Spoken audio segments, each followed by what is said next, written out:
প্রথমে চোখ রাখবো নবান্ন অভিযানে পুলিশের উপর হামলা ও হেনস্থার অভিযোগে বুধবার গ্রেফতার হলেন জগদ্দলের বিজেপি কর্মী চন্দন গুপ্ত। ব্যারাকপুরের প্রাক্তন সাংসদ অর্জুন সিং এর ঘনিষ্ঠ এই যুবককে 9 আগস্টের ঘটনায় স্বতঃপ্রণোদিত মামলার ভিত্তিতে কলকাতা থেকে আটক করে লালবাজার। জানা গেছে চন্দন জগদ্দল মতিভরণ এলাকার বাসিন্দা ও স্থানীয় বিজেপি কর্মী হিসেবে পরিচিত। ঘটনাটি ঘটে নবান্ন অভিযানের দিন, যখন তরুণী চিকিৎসকের নৃশংস হত্যার প্রতিবাদে রাজপথে নেমেছিলেন বিজেপি নেতা কর্মীরা। অভিযানের সময় পুলিশ ও আন্দোলনকারীদের মধ্যে উত্তেজনা চরমে ওঠে। অভিযোগ, সেই সময় কিছু নেতাকর্মী পুলিশকে হেনস্থা ও মারধর করেন। পাল্টা পুলিশও লাঠিচার্জ করে। নিউ মার্কেট ও হেয়ার স্ট্রিট থানায় মামলা রুজু হয়। চন্দনের গ্রেপ্তারিকে গর্বের বলে উল্লেখ করেছেন অর্জুন সিং।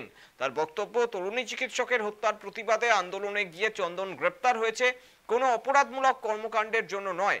অন্যদিকে চন্দনের বাড়িতে সংবাদ মাধ্যম গেলে তার পরিবার মন্তব্য করতে অস্বীকৃতি জানায়।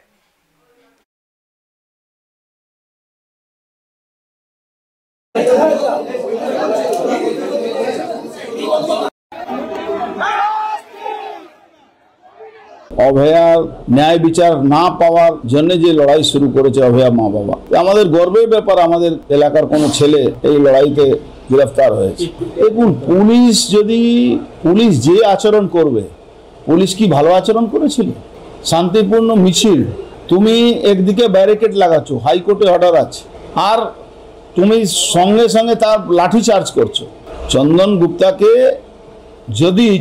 গুপ্তা কোনো ভুল করে থাকতো তাহলে কি লালবাজারে যেত?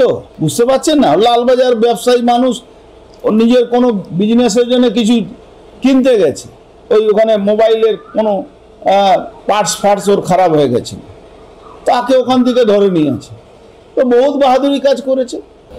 আরে কোনো অভিযোগ নেই ভাই, মিছিলে যাবে তো সবই তো আসবেই।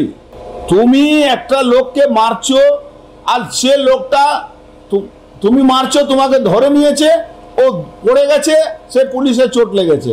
দেখলেন না, তার 2-4টে তৃণমূলের মহিলা কমিটি কালকে প্রেস কনফারেন্স শুরু করলো, তারপরে পালাতে হলো রিপোর্টারদের কথা শুনে। তার মানেটা কি?